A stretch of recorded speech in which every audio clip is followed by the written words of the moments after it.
a nationwide crisis. Fentanyl flowing through our southern border is affecting communities across Indiana and across our country. It's not a red problem or a blue problem. This is a red, white, and blue challenge that can be easily addressed. We have to do better. The president has to do better. Let's secure our southern border and help our law enforcement community today. Yes, first, Senator Grassley, thank you for bringing us together and for being such a strong proponent of our law enforcement officials, and to my colleagues that are here today to honor the men and women in blue as well. Folks, last election cycle, we did see a lot of anti-law enforcement rhetoric. It played out in my own campaign, where we had folks on the left that were out there chanting, defund the police, defund the police. It was the popular thing to do, to really go after the men and women that are on our streets protecting our citizens. And we've heard it, abolish ICE, go soft on crime. And they were serious. They were serious in their campaign cycle. And so what do we see now? The result of that anti-law enforcement rhetoric. We have seen our men and women in law enforcement be villainized. We have seen them attacked. Senator Grassley just mentioned those in law enforcement that were killed in Iowa in this past year. We've seen the liberal district attorneys failing to prosecute even the most serious of crimes.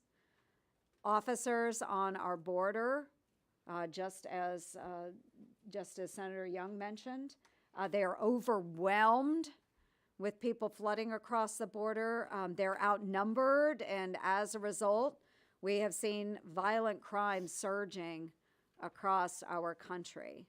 Last year, the murder rate hit its highest point in a quarter of a century.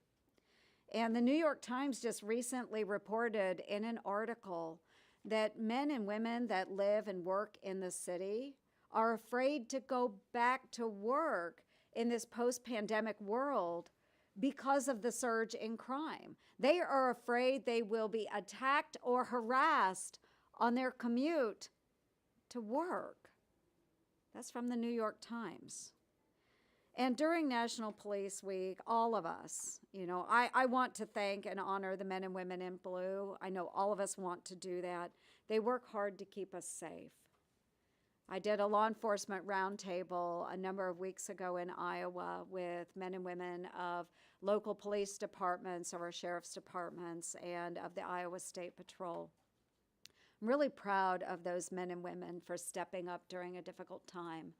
And they acknowledged it has been a difficult time. Recruiting for men and women going into law enforcement is extremely difficult because of the rhetoric that has been put out there by the people on the left. These are men and women that will do anything to protect us, even putting their own lives in danger. And we're having a hard time bringing them into the fold to support our communities because of what the left has done. So instead of bending to the liberal left, we should have a president that is standing up for the men and women in blue. And so we're imploring that President Biden step up and do the right thing by supporting these men and women and taking crime seriously in the United States. Our laws need to be enforced, our law enforcement needs to be supported, and the perpetrators need to be held accountable. Thank you, Senator Grassley, for organizing this today. This is such a special week. It's in honor of our law enforcement men and women, National Police Week, and it really gives us an opportunity to show our gratitude, to show our appreciation to the men and women who serve their communities every single day.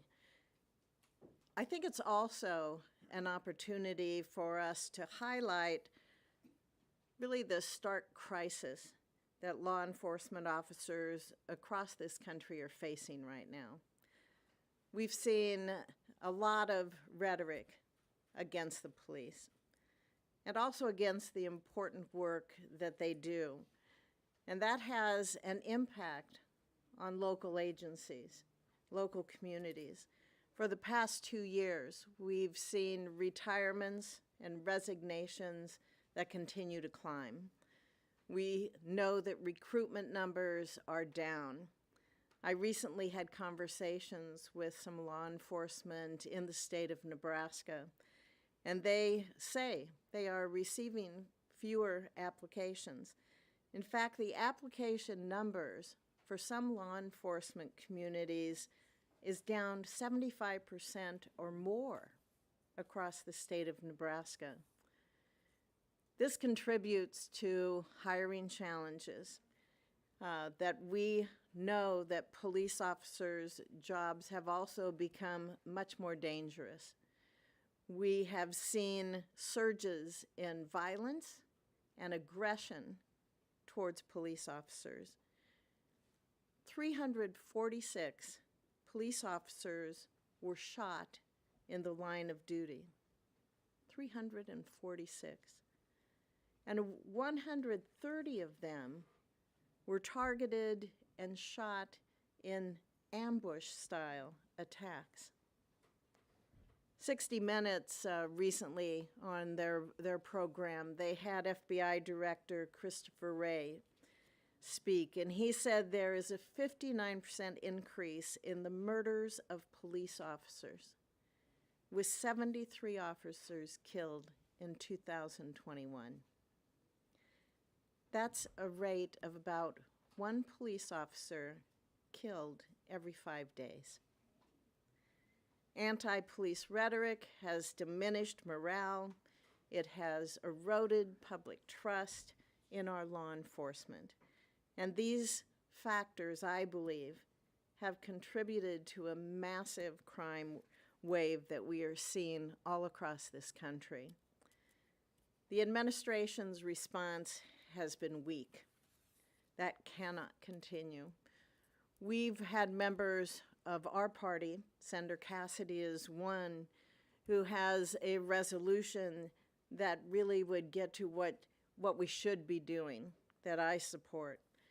And it demands that the president work with Congress on a comprehensive strategy that's going to encourage the Department of Justice, the Department of Homeland Security, as well as state and local law enforcement officers to counter the rise in violent crime by reinforcing strong criminal justice policies.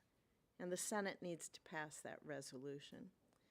We need to step forward and show that it is time to stop the rhetoric on defunding the police, and instead we need to honor the men and women who serve us every day, and really to address the public safety crisis that we see facing this country.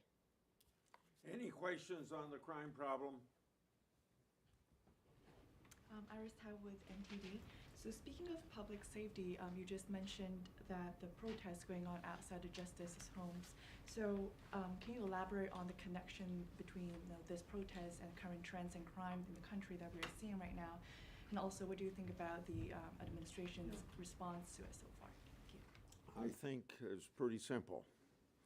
When you don't control the borders, and fentanyl is just one drug that comes across that border,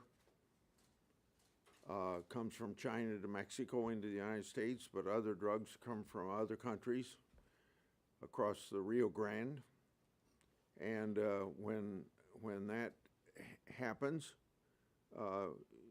it's one thing for people to come to our country violating our laws, but to bring drugs in, it makes every problem for not just the border states, but for all of the states of the United States and the statistics on crime.